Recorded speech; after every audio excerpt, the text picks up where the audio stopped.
요한복음 9장 35절부터 41절입니다. 예수께서 그들이 그 사람을 쫓아냈다 하는 말을 들으셨더니 그를 만나사 이르시되 내가 인자를 믿느냐? 대답하여 이르되 주여 그가 누구시오니이까?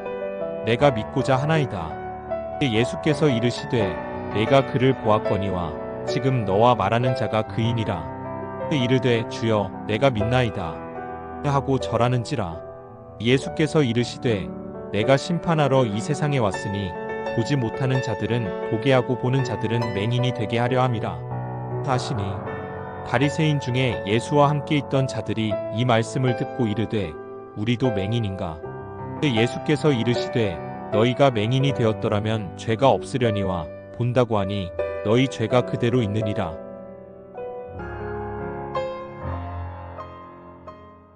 네, 샬롬. 오늘도 말씀 앞에 나오신 여러분을 축복합니다. 네, 오늘은 한 주의 시작이죠. 우리가 말씀으로 또 한 주를 시작하는 만큼 또 한 주간 우리 삶의 하나님의 은혜가 더 풍성하기를 소망합니다. 오늘 본문을 함께 살펴봅시다. 오늘 본문인 요한복음 9장 35절은 그들이 쫓아낸 그 사람을 예수님이 찾아가셨다라는 말로 시작합니다. 여러분, 그들은 누구고 그 사람은 누구일까요? 예수님은 왜 그 사람을 찾아가셨을까요? 먼저 그 사람은 맹인이었던 사람입니다. 그런데 앞서 말씀을 살펴보면요. 이 맹인에게 예수님이 지금 찾아오신 상황이지만 그 이전 이 맹인에게 이미도 3번의 만남이 있었다는 것을 알 수 있습니다. 이 3번의 만남 끝에 오신 분이 바로 예수님이신 것입니다. 그렇다면 이게 도대체 어떤 상황이었는지 함께 살펴봅시다. 우리는 이전 토요일에 이 맹인이었던 자를 예수님께서 고쳐주셨다는 그 말씀을 함께 보았습니다. 특별히 예수님께서는 안식일에 이 맹인을 고쳐주셨는데요. 이 고침을 받은 이 맹인은 예수님이 누구신지는 잘 몰랐습니다. 예수님이라는 이름은 알았고 그분은 보았지만 예수님이 정확히 어떤 분이신지 알지 못한 상황에서 그냥 하나님께로부터 오신 분일 것이다 라고만 믿고 있던 상황이었습니다. 이렇게 눈을 뜨고 나서 이 맹인에게 첫 번째로 다가온 자들이 있습니다. 이것이 이 맹인이 처음 만난 만남이었는데요.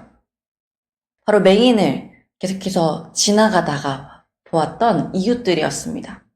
이 이웃들은 그 전에 이 맹인이 구걸하였던 것도 보고 또 특별히 맹인이었던 것을 알았던 이웃들이었는데 지금 이 맹인이 구걸하지도 않고 눈을 뜬 상황이 좀 더 신기해서 이 맹인을 찾아온 것입니다. 그리고 어떻게 눈을 뜨게 되었느냐고 묻습니다. 그러자 이 맹인은 예수님께서 자신에게 진흙을 바르고 또 실로암에 가서 씻으라고 하심으로 인해서 자신이 눈을 떴다고 자세하게 설명합니다. 이 얘기를 듣고 이웃들이 하필 이 사람을 어디로 데려가냐면 예수님을 싫어했던, 예수님을 대적했던 바리새인들에게로 데려갑니다. 물론 이때 바리새인들이 백성들의 스승이었기 때문에 이들이 이 맹인을 데려간 것은 나쁜 일은 아닙니다. 그렇게 해서 이렇게 바리새인을 만난 것이 이 사람의 두 번째 만남이었습니다. 바리새인들 역시 이 눈을 뜬 자에게 어떻게 눈을 떴냐고 똑같은 질문을 합니다. 그래서 똑같이 이 맹인이 진흙을 바르고 씻으니 눈을 보게 되었다라고 설명을 하죠. 그런데 이 얘기를 듣고 바리새인들 가운데 분쟁이 일어납니다. 바리새인들은 이 사람을 고친 사람이 예수님이신 것을 알고 있었거든요. 그래서 어떤 이는 안식일을 지키지 않았으니 그 예수는 죄인이다. 하나님께로부터 온 자가 아니다 라고 말하는 반면 한쪽에서는 어떻게 죄인이 이러한 기적을 행할 수 있느냐라고 이렇게 의견이 갈리게 됩니다. 이런 혼란을 잠재우기 위해서 이들은 이제 맹인에게 너는 그 사람을 누구라고 생각하느냐 라고 묻습니다. 그래서 이 맹인은 예수님의 정체를 잘 알지 못하였기 때문에 그 사람은 선지자입니다 라고 대답을 해요. 하지만 여전히 예수님을 통해 이 맹인이 눈을 떴다는 사실을 믿지 않았던 바리새인들은 이제 눈을 뜬 부모를 불러서 어떻게 된 일인지를 묻습니다. 그러나 유대인들이 예수님을 죽이려고 하고 또 예수님을 그리스도라고 하면 출교를 시킨다라는 것을 들었던 부모는 잘 모른다고 자기의 아들에게 다시 물어보라고 그 대답을 떠넘깁니다. 그렇게 바리새인들은 다시 이 맹인이었던 자를 부릅니다. 이것이 맹인이 만난 세 번째 만남이었습니다. 이 사람을 부른 바리새인들은 이전과는 달리 예수님을 죄인이라고 결론을 내린 상태였습니다. 그리고 이 상태로 눈을 뜬 사람과의 대화를 이어갑니다. 24절을 보니 이들은 예수는 죄인이니 네가 눈을 뜬 영광을 하나님께 돌리라고 말해요. 그리고 또 어떻게 눈을 떴냐고 또 묻습니다. 여러분, 믿지 않으면 아무리 답을 이야기해줘도 이렇게 이야기가 돌고 도는 것입니다. 이에 눈을 뜬 자가 답답함을 토하며 이렇게 말합니다. 내가 이미 일렀어도 듣지 않고 어찌하여 또 묻냐? 계속해서 묻는 이유가 당신들도 그의 제자가 되려는 것이냐? 이 맹인의 마지막 질문에 바리새인들이 발끈하여 대답하기 시작합니다. 우리는 하나님께서 직접 말씀하셨던 모세의 제자이다. 그 출신도 모르는, 어디서 왔는지도 모르는 자의 제자가 아니다. 그러자 이 눈을 뜬 자가 엄청난 믿음의 고백을 하기 시작합니다. 이상하다. 당신들은 그가 어디서 왔는지 모른다고 하지만 나는 그분을 통해 눈을 떴다. 하나님은 죄인의 말은 듣지 아니하시고 경건한 자의 말씀을 들으신다는 것은 우리가 잘 알고 있지 않냐. 창세 이후로 맹인의 눈을 떴다는 것을 듣지 못하였는데 그렇다면 내 눈을 뜨게 하신 그분은 죄인이 아니고 하나님께로부터 온 자이다. 그것이 아니면 이 상황을 우리가 어떻게 받아들일 수 있냐? 라고 말합니다. 바로 눈을 뜬 자의 이 마지막 대답. 예수님을 죄인이라며 믿지 않고 대적하는 바리새인들 앞에서 말한 이 진실한 고백으로 인해 이 눈을 뜬 자가 이 바리새인들에게 쫓겨나게 됩니다.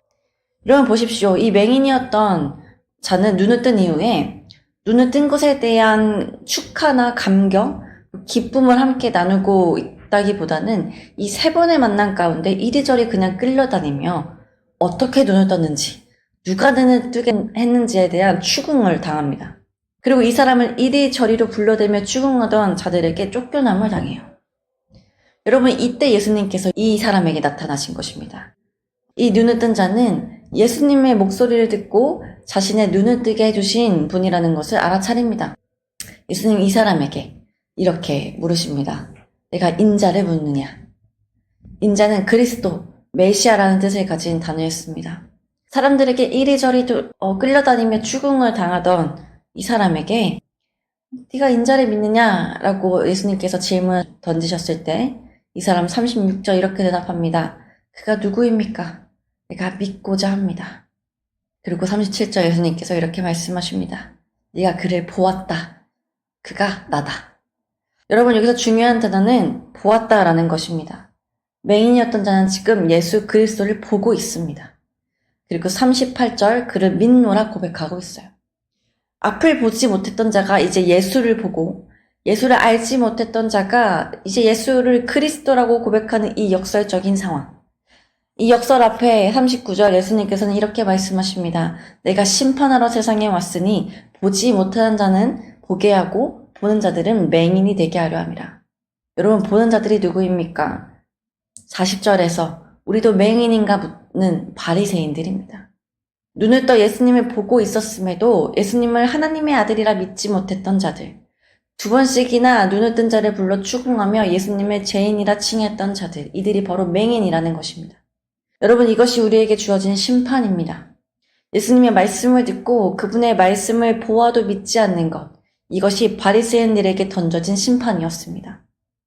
그래서 41절 예수님께서 이렇게 말씀하십니다. 너희가 차라리 맹인이었으면 나를 보지 못해서 나를 믿지 못한다고 했으면 죄가 없으려니와 너희가 본다고 하니 너희가 죄가 있다. 너희가 예수인 나를 보고도 믿지 못한다고 하니 너희의 죄가 그대로 있다는 거예요. 여러분 우리가 지금 살아가는 이 시대에는 얼마나 많은 것들을 통해 예수님이 전파되고 있습니까? 신앙서적으로, 유튜브로 정말 많은 곳에서 예수님이 그리스도이심이 선포되고 있습니다. 그리고 예수님을 통한 여러 사역들이 우리에게 증언되고 있어요. 그러나 여전히 이 시대에도 예수님을 믿지 않는 자들이 있습니다. 예수님이 하느님의 아들이라는 것과 예수님이 그리스도이심을 믿지 못하는 자들이 있어요. 설명되기 어렵고 이해되지 않는 이런 상황들 앞에 이들은 예수님이 아닌 다른 신 혹은 인간적인 방법들로 이러한 현상들을 이해하려고 합니다. 그렇게 설명하려고 해요. 그러나 예수님을 빼고 살아계신 하나님을 제외하고 우리 인생에 일어난 일들을 설명할 때 우리는 바리새인들이 어떻게 네가 눈을 떴냐는 이 질문을 계속 던질 수밖에 없습니다. 그런 사랑하는 여러분, 기억하십시오. 우리의 인생은 하나님으로만 설명될 수 있습니다. 예수님을 그리스도라고 믿는 것이 우리의 유일한 답입니다. 그리고 우리에게 예수를 그리스도라고 믿는 그 믿음이 우리가 구원받은 자라는 증거일 줄 믿습니다. 그것이 바로 오늘 맹인이었다가 눈을 뜬 자의 모습입니다. 그러나 혹시 이 시간 예수님이 그리스도라고 믿어지지 않는 분이 계시다면 여러분들의 인생을 이끌어오신 그분의 행적을 다시 한번 살펴보셨으면 좋겠습니다. 그리고 예수님께 믿음을 구하십시오.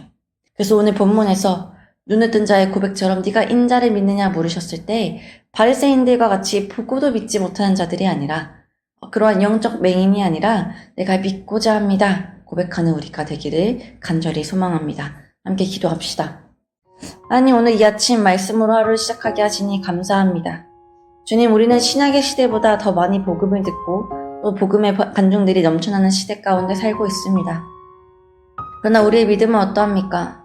복음의 풍요 가운데 우리는 예수를 그리스도라고 고백하며 살고 있습니까? 아니면 보고 들어도 여전히 영적 메마름 속에 영적 맹인으로 살고 있는 것은 아닙니까? 주님, 우리에게 믿음을 더하여 주시고 우리의 인생이 오직 하나님으로만 설명된다는 것을 깨닫게 하여 주옵소서. 그래 우리가 날마다 주를 그리스도로 시인하며 살아가기를 원합니다. 오늘 하루의 삶 가운데에도 우리에게 네가 인자를 믿느냐 물으시는 그 물음 앞에 내가 믿나이다 믿음의 고백을 올려드리길 소망하며 귀하신 이름 예수님의 이름으로 기도드립니다. 아멘.